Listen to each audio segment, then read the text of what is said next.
C'est à suivre en direct et en vidéo sur Europe1.fr. Ce matin, je reçois donc le sénateur Europe Écologie Les Verts de l'Essonne et président du groupe écologiste au Sénat. Bonjour Jean-Vincent Placé. Bonjour. Vous faites votre rentrée ce matin Oui, sur Europe 1. rentrée de vacances hier. Est-ce que, comme les ministres, vous pensez qu'en France, en 2025, il n'y aura plus de chômage, plus de crise du logement et qu'on aura pris la tête de la troisième révolution industrielle ? C'est une question à laquelle il n'est pas facile de répondre, même si évidemment je pense que c'est plutôt bien que les ministres soient optimistes, même pas à long terme d'ailleurs, plutôt à moyen terme, sur une dizaine d'années. Mais comme je vous entends un peu ironiser sur l'exercice, qui est bien normal vu votre fonction, je pense quand même que c'est plutôt bien d'avoir une vision globale. D'ailleurs ça aurait pu être fait peut-être plus tôt, hein. C'est peut-être ça la critique qu'on pourrait faire, mais d'essayer d'avoir une réflexion stratégique sur les grands mouvements qu'il y a dans le monde et en Europe aujourd'hui, et de voir comment la France peut s'adapter à ça pour être plus forte, plus solidaire, plus écologique également. Donc moi je trouve ça plutôt bien. Ça fait, c'est vrai, un petit peu... Mais il n'y a pas un côté un peu trop idéaliste ? Mais je crois que, vous voyez, c'est comme, si j'ose dire, dans l'entreprise France, d'avoir ces dirigeants qui se mettent dans une position volontariste, ambitieuse, optimiste. Moi, je trouve ça plutôt bien. D'ailleurs, quand j'avais vu le président de la République début juillet, moi, je m'étais plutôt permis de donner ce petit conseil-là, d'avoir tout à la fois une vision stratégique des mutations et préparer la France à ce qui est aujourd'hui la compétition internationale, à ce qui est la nécessité de changer de paradigme, en particulier sur les modes de production et de consommation. Enfin, tous les thèmes qui sont devant nous et qui sont d'ailleurs très durs. Ça peut être aussi d'ailleurs des débats sur la crise alimentaire dont on parle peu, la transition énergétique, hein, qui sont, nous, les thèmes de prédilection des écologistes. Donc, avoir cette vision sur 10 ans, donc cette vision stratégique, et bien sûr avoir la proximité nécessaire et l'action pour régler au mieux les problèmes du quotidien. Donc l'équilibre stratégie, développement durable, si j'ose dire, transition, mutation et réagir aux urgences du quotidien, avec y compris la proximité que le président et le Premier ministre ont manifesté cet été. Voilà, moi, je m'étais permis de donner ces conseils-là, donc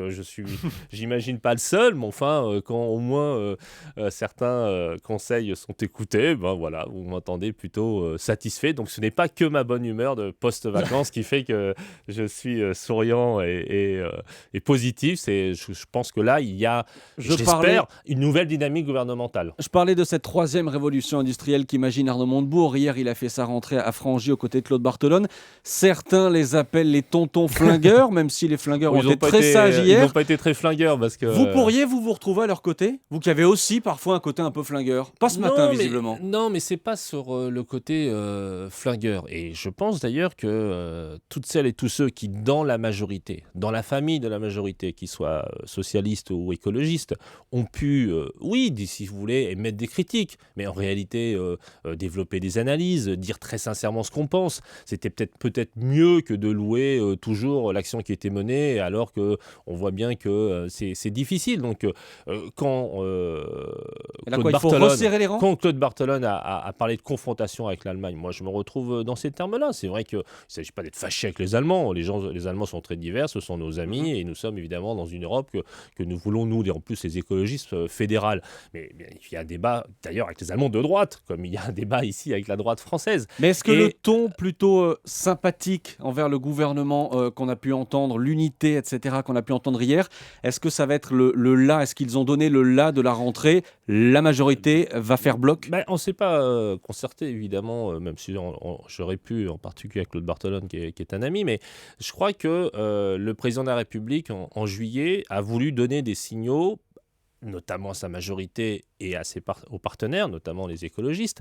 Mais ce n'est pas l'aspect politicien de ces rencontres-là. Mais c'est, je crois, une mise en perspective qu'il y a eu des choses de faites. Et le président, moi je le reconnais, a une stratégie. C'est la première année, c'est d'essayer de faire, si j'ose dire, le global, essayer de voir comment s'inscrire dans l'action européenne, comment s'inscrire dans l'action économique et sociale. Et puis, il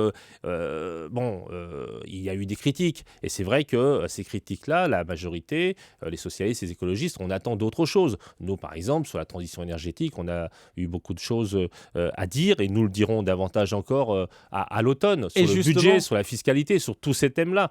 Et je pense qu'il y a une prise en compte de cela par l'exécutif. On a eu bien sûr des échos, on a eu des discussions avec le Premier ministre et d'autres ministres importants comme celui du budget, celui de l'écologie. Et il y a des signaux, par exemple, pour nous les écologistes. Et je pense que Claude Barthelone et Arnaud Montebourg sont un peu dans la même situation, c'est-à-dire tout à la fois soucieux comme nous, d'ailleurs, d'unité et de loyauté, soucieux aussi de se faire entendre, de s'être fait entendre et d'avoir pour le coup des actes qui correspondent à ce qui a été dit l'année prochaine. Et donc voilà, il y a peut-être un ton plus bémol, mais en réalité, c'est une attente forte des inflexions, oui, des inflexions politiques par touche que nous espérons du gouvernement sur les retraites, sur la loi de transition énergétique, sur le budget qui arrive. vous parlez des retraites. Quelles seraient les lignes rouges?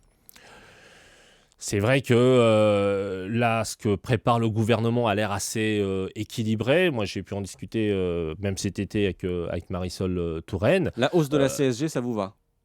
Alors, il faut un équilibre général. En réalité, je crois que c'est une réforme qui est douloureuse. Je pense qu'elle doit être faite, hein. Certains disent qu'on aurait pu la reporter. Je crois qu'il ne faut pas non plus dire qu'il y a une forte urgence, mais à partir du moment où le débat est sur la table et que le rapport Moreau a donné des perspectives, même si quelque part le système du rapport et puis ensuite de donner des précisions gouvernementales 4 mois plus tard, je ne suis pas sûr que ce soit le plus pertinent. Mais là, aujourd'hui, sur l'allongement de durée de cotisation, je crois que ce serait ça la ligne rouge, hein. Je crois que Pas d'allongement du tout?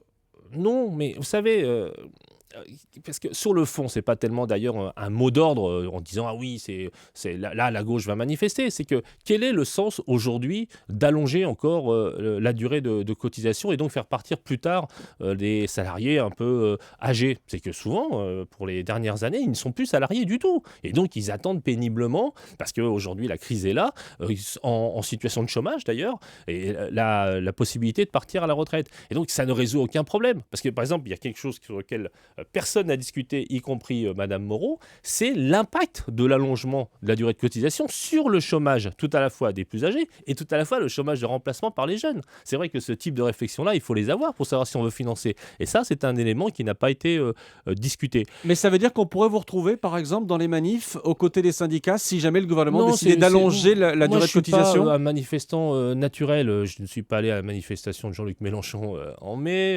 Et je crois que les syndicats, ils font bien leur travail dans notre pays et c'est très bien.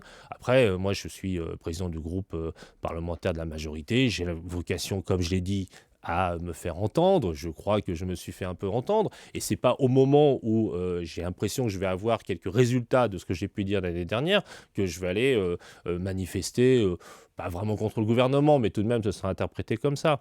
Donc là, la question, et je reviens rapidement sur la CSG, je crois que les salariés, d'une façon ou d'une autre, vont devoir participer à l'effort. Mais ça me paraîtrait, je le dis très clair, absolument incompréhensible pour nous que ce soit que les ménages, que les salariés ou que les retraités qui font l'effort. Et Les qu'on entreprises doivent payer. exonère encore les entreprises. Après, ce qu'on a pu faire comme cadeau, moi je le dis, hein, sur les crédits d'impôt, vous savez que j'ai été très critique sur ce dispositif et je crois que les faits me donnent raison. Donc attention, on ne peut pas tenir le discours de l'austérité, de tout le monde doit faire des efforts, sauf les entreprises. On ne sait pas pourquoi il n'y aurait que les entreprises qui ne feraient pas d'efforts dans notre pays. L'écologie, Jean-Vincent Placé, 4 ministres, dont les 2 ministres verts, ont écrit au Premier ministre pour demander d'accélérer la transition écologique. On l'a lu hier dans le journal du dimanche. Sinon quoi, Jean-Vincent Placé? Déjà, c'est très positif. Je trouve que... Certes, mais sinon quoi? Non, mais tout de même, je suis sûr que vous avez lu attentivement cette tribune, et le fait que le nouveau ministre de l'écologie, Philippe Martin, co-signe avec nos 2 ministres, Cécile Duflot et Pascal Canfin, une telle tribune, et que également Stéphane Le Foll, le ministre de l'Agriculture, qui d'ailleurs est extrêmement actif depuis sa prise de fonction sur les questions d'agroécologie, et donc il est très sincère en plus sur ces questions-là, sur l'adaptation aujourd'hui de la production agricole, tout à la fois bien sûr nécessité de la production et de nourrir nos populations et d'être compétitif, et aussi d'être attentif à la qualité des aliments et à l'aménagement du territoire part qui implique l'agriculture. Donc vous voyez tous ces thèmes-là majeurs, faire en sorte qu'il y ait cette tribune de rentrée justement dans la perspective 2025, mais peut-être plus à court terme, moi je trouve que c'est un signal extrêmement fort et que la personnalité et le poids politique de Stéphane Le Foll qui signe cette tribune avec Cécile Duflot, je crois que ça va dans le bon sens. Donc moi je l'ai dit, c'est-à-dire qu'on attend beaucoup de choses de cette rentrée. Il n'y a pas eu, depuis le discours du président de la République à la conférence environnementale, beaucoup d'actions, d'actes écologiques. Voilà. Là, aujourd'hui, les 4 prochains mois, je l'ai dit peut-être rapidement, il y a une attente très forte et je pense même que ces 4 mois sont décisifs pour la réussite du quinquennat François Hollande. Mais vous donc, dites dans cette réussite-là, eh bien, les mesures écologiques, elles sont indispensables et pour le long terme, et pour le court terme, et pour la protection de l'environnement, et pour la création d'emplois. Mais vous dites qu'il n'y a pas eu assez d'écologie dans les actes ces derniers temps. Ça veut dire quoi? Que les 2 ministres écolos n'ont pas pesé suffisamment dans le gouvernement, n'ont rien apporté? Eh bien là, déjà dans le secteur, ils font beaucoup et ce sont 2 personnes qui travaillent beaucoup et qui, je crois, donnent une bonne image de l'écologie au gouvernement. C'est vrai que sur la politique globale, on a pu peu peser. Mais ce n'est pas au moment où j'ai l'impression, et moi je n'ai pas de raison de ne pas faire confiance au président de la République et au Premier ministre que j'ai vu longuement juste avant l'été. Ils m'ont donné des signaux très positifs sur la volonté de faire. Sincèrement, je pense d'ailleurs, peut-être aussi qu'opportunément ce qu'on a pu dire depuis 1 an est entendu, et puis peut-être aussi qu'il y a les perspectives électorales qui arrivent. Mais bref, le problème n'est pas de savoir du pourquoi, mais de savoir de ce qui va être fait. Donc ce qui va être fait, c'est très simple, c'est la question sur la fermeture de Fessenheim, la clarification qui a été faite sur les gaz de schiste, la question du budget du ministère de l'écologie. Il est affiché aujourd'hui à moins 7%. Les agences de l'eau sont ponctionnées. L'ADEME, l'agence de la maîtrise énergie, c'est moins 14%. Il y a des problèmes de sécurité nucléaire. Il y a des problèmes sur la création de l'agence de la biodiversité. Vous voyez, donc tous ces sujets sont sur la table. Donc très rapidement, on va voir les faits qui vont se séquencer en octobre, novembre, décembre. Et cela, évidemment, aura un très fort impact sur la façon dont nous allons envisager notre relation avec la majorité. Et je le dis souvent, la question de la sortie du gouvernement, c'est pas une menace ou c'est pas un élément de négociation. Moi, je le souhaite pas. Je suis l'un des principaux négociateurs de l'accord VRPS, donc je souhaite juste que l'accord VRPS se réalise, parce que je pense que c'est bon pour le pays, tout simplement. Une toute dernière question à propos de vos vacances. Vous avez publié une photo qui a beaucoup fait rire sur Twitter, une photo où on voit avec un poisson, un bar de 47 cm. Vous l'avez mangé, il était bon? Il était très bon, et je tiens à préciser qu'il fait bien 47 cm, et pour les détracteurs, quand on tient, moi je l'ai appris, c'est la première fois que je pêche, mais je suis très content, mais j'ai eu la chance d'avoir des conseils d'un maître pêcheur. Quand on tient un poisson, on le tient par les ouïes, et donc évidemment le poisson est penché. Donc je signale à nos auditeurs que ça intéresse, c'est que quand on est en 3 dimensions avec un poisson penché, eh bien le poisson fait plus petit. Voilà, donc... Merci pour ces précisions. Mais je vois que vous suivez vraiment tous les dossiers de près. Ah ben attendez, de près, effectivement. Merci à vous en tout cas d'avoir été notre invité ce matin en direct sur Europe 1.